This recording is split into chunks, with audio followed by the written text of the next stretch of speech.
Hey Rayleigh, and anybody else watching, and welcome back to another message from your father. So we finished up Exodus yesterday, and with that we looked at the setting up of the tabernacle. So we had the plans, which was a whole section, and then the actual construction, which was a whole section, and then again yesterday in 40? I think chapter 40, we saw all of that being put together. And in the end, we see God's glory filling that temple, as we talked about that. Today, Leviticus and Leviticus 1 through 3. So there's a couple things about Leviticus. So today we'll look at the burnt offering, the grain offering, and the fellowship offering. And that might seem kind of weird looking at the different offerings, but that's a lot of Leviticus. Leviticus hits a little bit differently. And there's a couple things that I think we need to be mindful of when looking at Leviticus. And I guess the big question you could ask is why for a lot of Leviticus. And we'll talk a little bit about that. But it's often, know that Leviticus is often a stopping point for people that are reading through the Bible. They will start Genesis, Exodus, and they have these great narratives and these great stories. And then they come to Leviticus and hit kind of a grinding halt. So we'll talk briefly about why it's so important that we look at Leviticus and keep moving through it. So again, chapters 1 through 3 today is what we're going to be looking at. So chapter 1. The Lord called to Moses and spoke to him from the tent of meeting. He said, "Speak to the Israelites and say to them, when any of you brings an offering to the Lord, bring as an offering an animal from either the herd or the flock.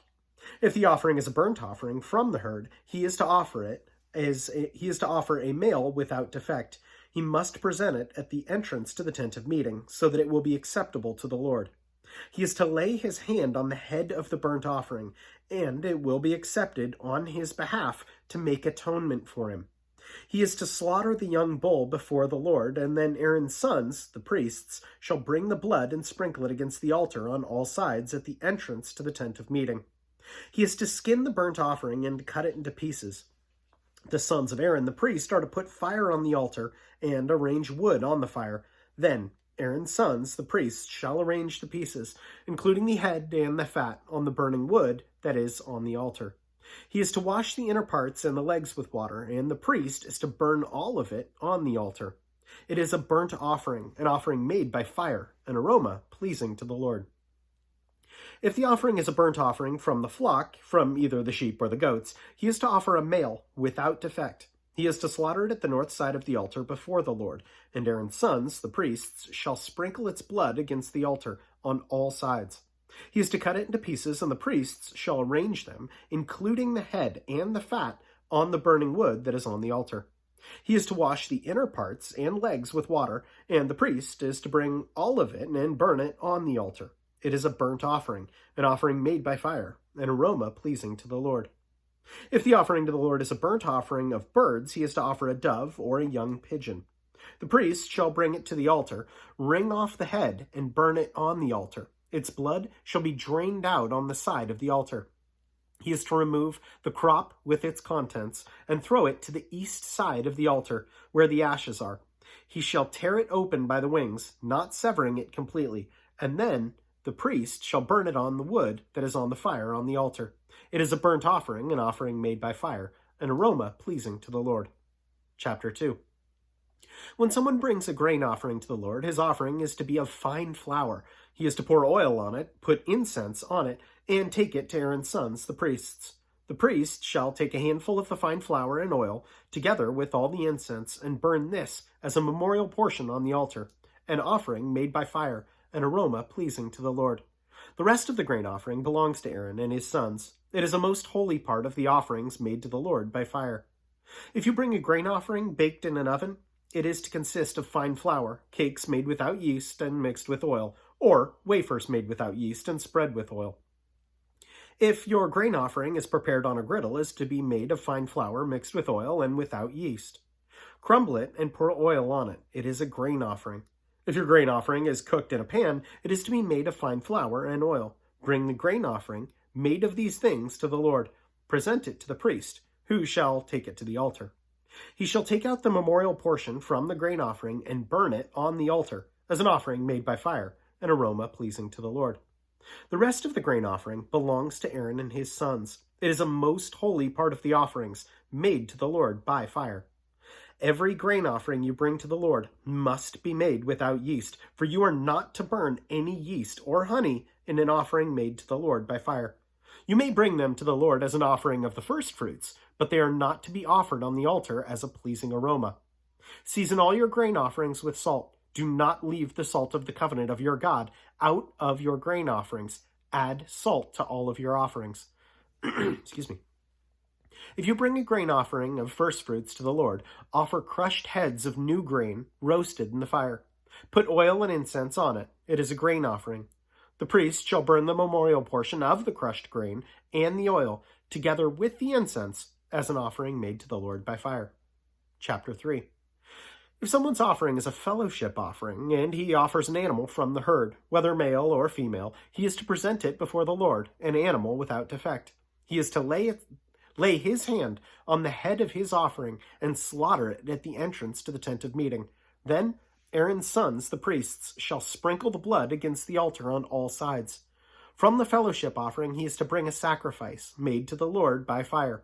All the fat that covers the inner parts or is connected to them, both the kidneys with the fat on them near the loins, and the covering of the liver, which he will remove with the kidneys. Then Aaron's sons are to burn it on the altar on the top of the burnt offering, that is, on the burning wood, as an offering made by fire, an aroma pleasing to the Lord.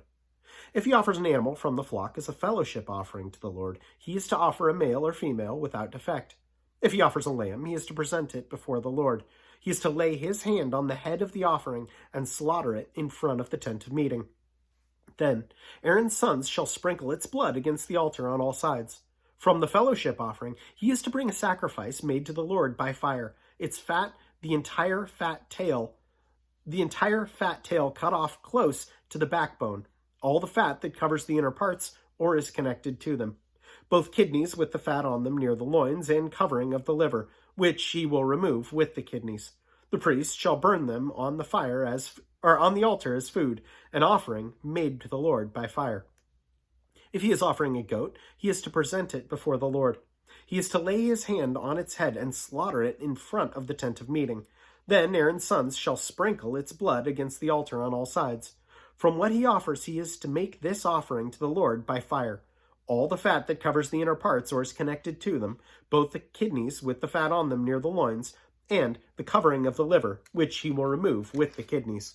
The priest shall burn them on the altar as food, an offering made by fire, a pleasing aroma. All the fat is the Lord's. This is a lasting ordinance for the generations to come. Wherever you live, you must not eat any of the fat or any blood. So I mentioned before, when looking at Leviticus, why? And there's a lot of questions I think that entails. And just a few of them I wrote down. But number one, why all the rules? Why do God's people need to look different? Excuse me. How did these rules impact everyday life? And why is all of this important today? And I can give my 2 cents on those, and maybe I'll just keep that brief. Why all of the rules? Why does God have so many regulations? Well, I think that kind of feeds into the next question. Do God's people need to look different? Why all the rules? Because that sets God's people apart. God could establish whatever rules he wants, but God's people should look different. So very, very important. How do these rules impact everyday life? Well, you see that in the sacrifices. I mean, they're putting their hands on the bulls, on the sheep, on the goats, and they're slaughtering them.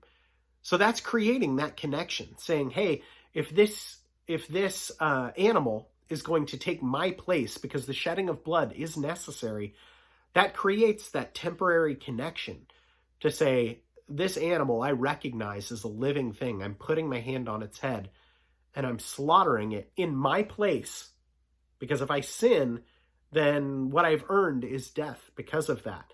I'm not right to live with a perfectly holy God. I deserve to die. And that's their recognition of that, is that God is so holy and so good and so perfect that there's that recognition of this is what sin is. Sin is a deviation, and it's ugly and horrible, and it leads to death. But God is saying, hey, with these animals, They will take your place with this. And then finally, why is all this important today? Well, I mean, hopefully that should be pretty apparent by now, to recognize that all of this is under that old covenant. All of these rules and regulations that God gave his people to look different was for their good, to set them apart for his glory. And that's the same for today. We should be set apart for God's glory, but recognizing that that sacrifice which we accept isn't a sheep or a goat, which can't cover our sins or can't atone for our sins. It's through Jesus. Now that Jesus is on the scene, we have to figure out what to do with him. Do we believe him? Do we not believe him? Do we accept that sacrifice? Do we not?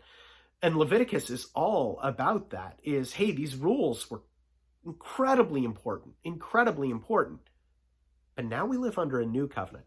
Anyway, I won't go off too much about it, but just know that is my prayer for you, Rayleigh, that you recognize as we go through Leviticus that these are incredibly important questions and they shaped God's people for generations.